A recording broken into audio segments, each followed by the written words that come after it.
Today I'd like to talk a little bit more about the sickness of right and wrong, which I know I've dipped into a bit from time to time, but today I'd like to go into it just in a little bit more depth. So the sickness of right and wrong is something that a student of Buddhism might be familiar with, probably would be familiar with, but the rest of us probably not.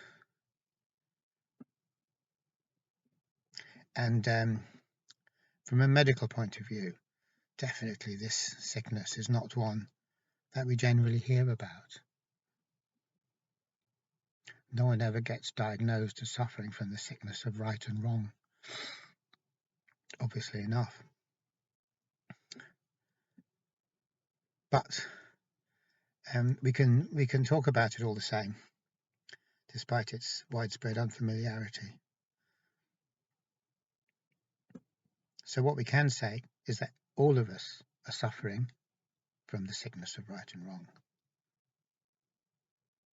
That's a disease that has spread across the whole of humanity, really, and we're all sufferers. But for the most part, we don't know that this is a sickness. And far from knowing that it's a sickness, we think that it is an important and actually vital thing that we have this framework of right and wrong. We would probably say, if probed on the matter, that it is our awareness of right and wrong that makes us into moral or ethical human beings. And we all want to be moral.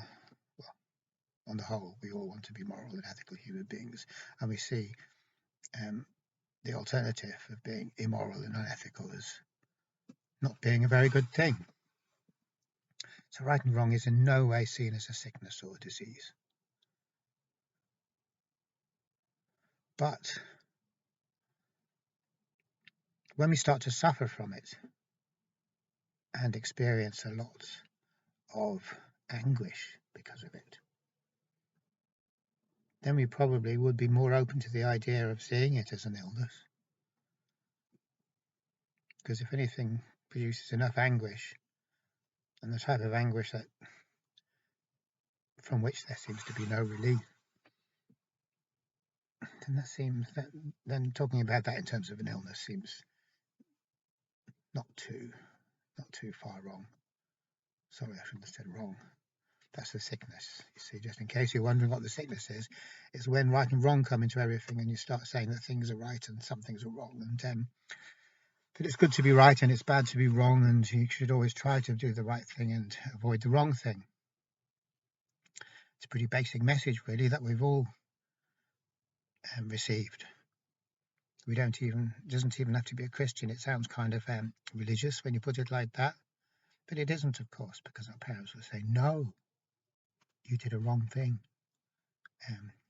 when we're kids, and that might be followed up, probably will be followed up by some kind of punishment just to reinforce that is wrong, and this is the consequences, so make sure you don't do it again, or make sure you be good rather than bad, etc., etc. So of course it's a very well-known thing.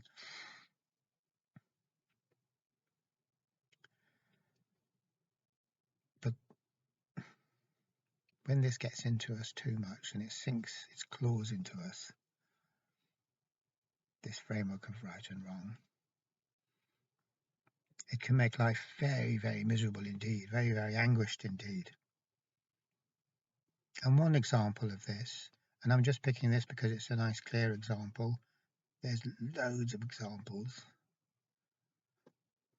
but one example of this would be OCD.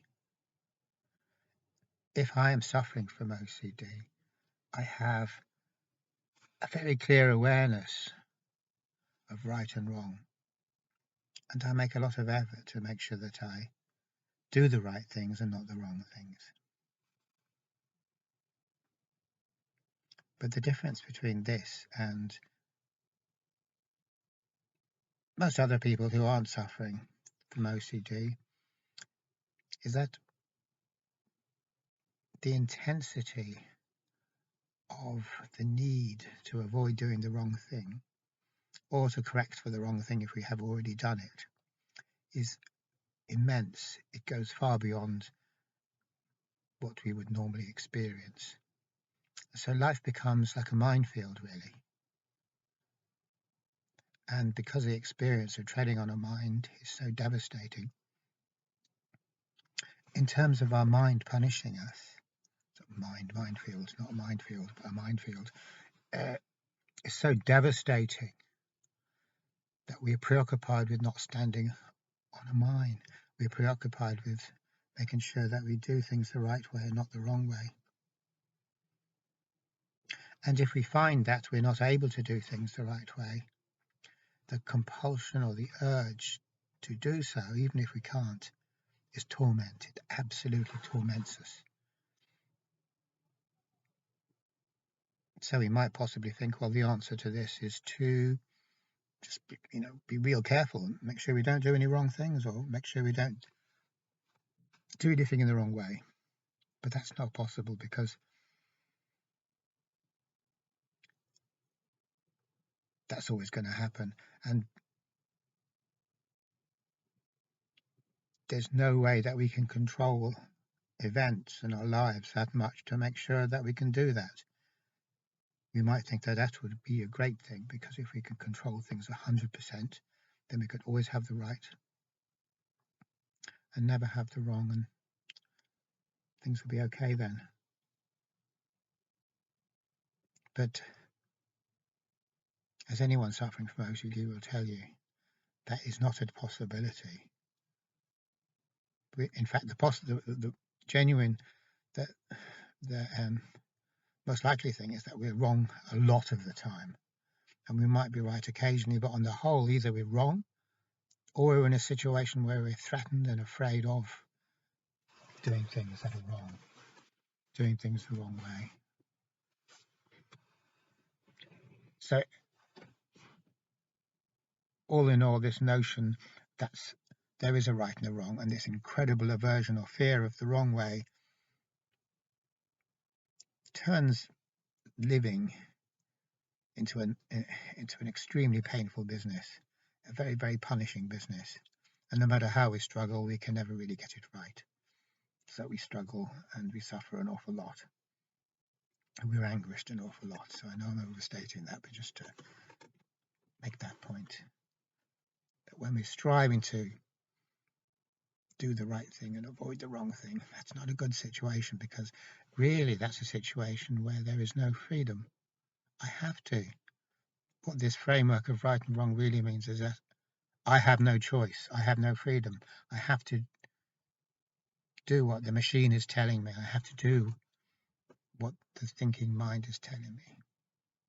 I might think I have freedom. Well, I probably don't think I have freedom anyway, but if I did think I had freedom, I'd get punished so much by the thinking mind for deviating from what I'm supposed to be doing or thinking, or how I'm supposed to be doing things,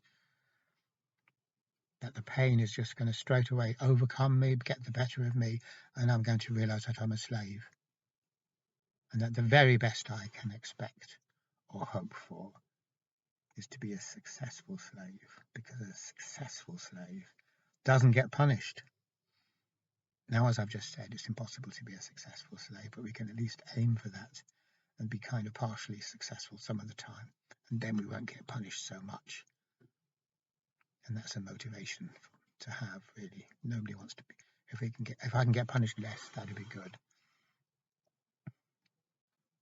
So really, if I'm suffering from OCD, the chances are that I'm just struggling to avoid being punished. It is true that there are some manifestations of OCD in which there is pleasure. So that's kind of like the pleasurable end of the obsessive spectrum, where I do things over and over again and get them right over and over again and achieve a rewarding feeling, because when we get things right, that's rewarding.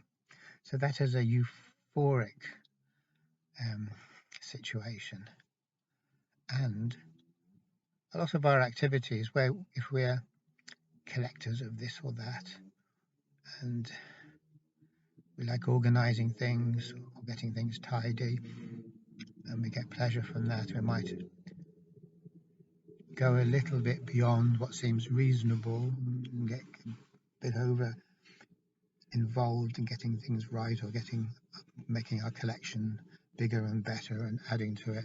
That's pleasurable. Well, we didn't call it OCD perhaps, but it's pleasurable obsession. So that is one case in which the illness of right and wrong doesn't appear to be punishing us. It's still not free though, and it still produces a kind of a pattern of living which is frankly absurd, and it's nothing to do with what we really want. It's just we're just being controlled by the thinking mind, and the machine is controlling us as well. Furthermore, what starts off as a pleasurable obsession can very easily flip over into a full-on dysphoric obsession. And it just so happens that the way things are for most of us, even if we start off enjoying our lack of freedom, I'd say that before very long, the enjoyment goes completely out of it, as is the case with any addiction, as is the case with all addictions. So if I am suffering from OCD and I am constantly navigating according to the framework of right and wrong, and constantly being punished because being right is such a narrow kind of a thing, the parameters are so narrow that it's practically impossible. No matter what I do, I'm going to be wrong. I'm going to be wrong anyway, really. So in that case, right and wrong can be seen as a dreadful sickness, because it's producing huge amounts of distress and pain and misery.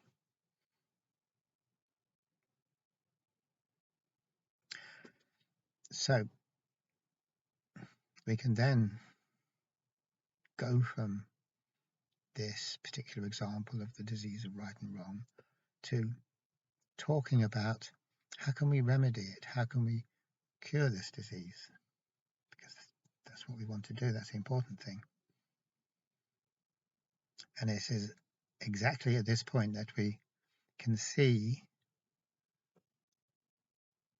where the very big problem is with attempting to cure, or talking about curing, or talking about remedying the sickness of right and wrong. Because, of course, as soon as we start doing this,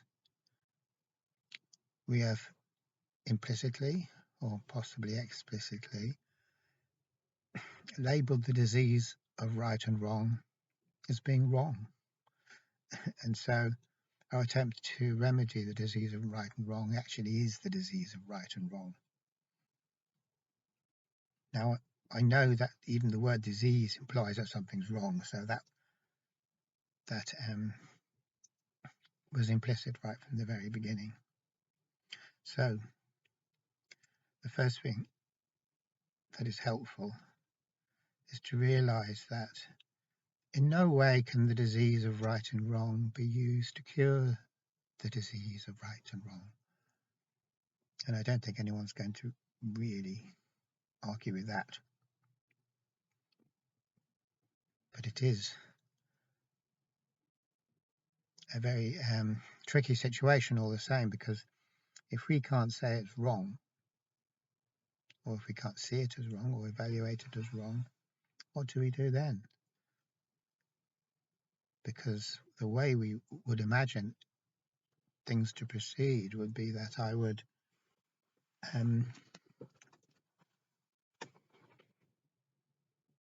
first evaluate the situation as being wrong, and then control it to make it being right. But that isn't going to work. So if I have any type of therapeutic approach that involves trying to change things because the way I am is wrong and the way I want to be is right, that's just the contamination of the disease.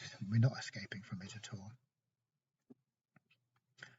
And we can well imagine, very easily imagine, that were I to learn of this, the existence of this disease, that when my mind says to me, oh, this is wrong, or I'm wrong because I did the wrong thing or didn't do the right thing, then I can resist this and say, no, that's the thinking mind bullying me, trying to turn me into its slave. So then I go the other way. Say, well, the thinking mind says it's wrong, but the hell with the thinking mind. I'm not going to listen to it. So I resist the thinking mind. I'm feeling the pain of being wrong, but I'm staying there. I'm not trying to change things or correct things. I'm just going to stay there. So that is a more sophisticated way of looking at how to work with the disease of right and wrong, to actually resist it and go against it. But all I've done then is I've just said that something is wrong.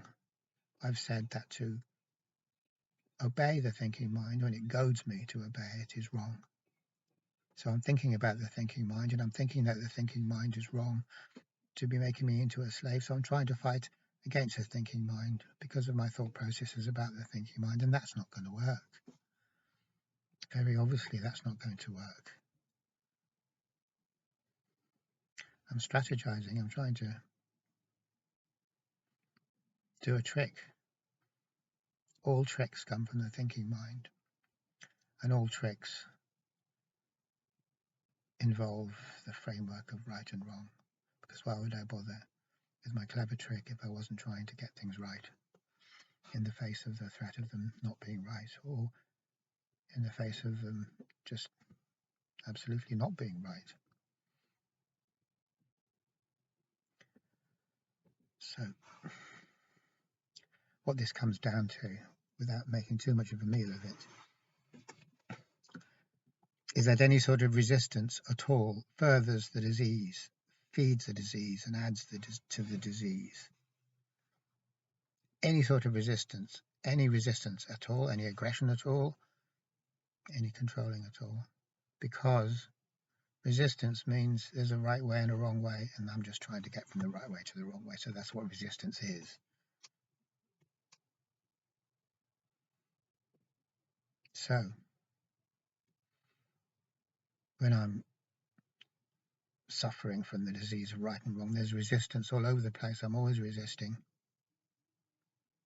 And so to go over what I just said again, what it really comes down to is the cure for this situation is not to resist my resistance. It's not to fight against the way that I am.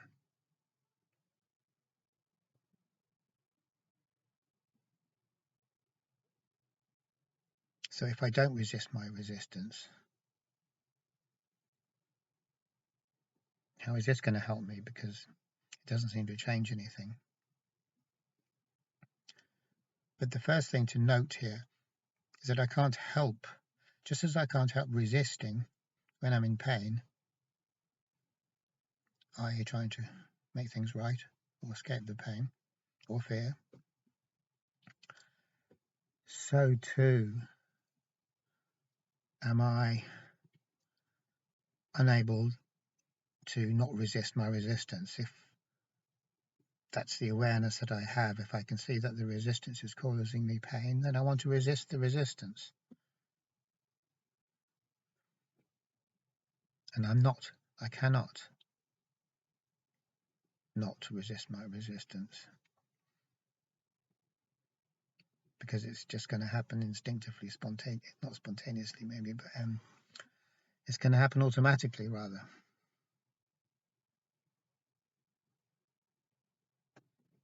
So then where does this leave me? And what comes out of this is not a strategy, but an unexpected awareness. And that unexpected awareness is that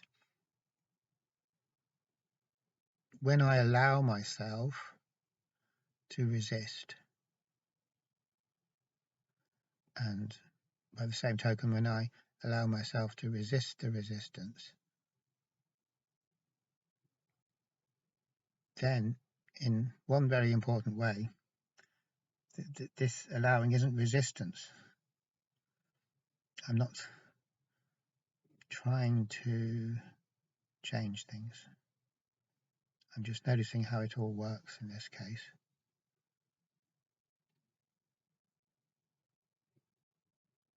And what this really comes down to is exactly as Alan Watts says, accepting oneself exactly as one is. And so oneself exactly as one is, well, that's me eaten up with resistance, totally caught up in resistance, resisting the whole time, being in a state of conflict.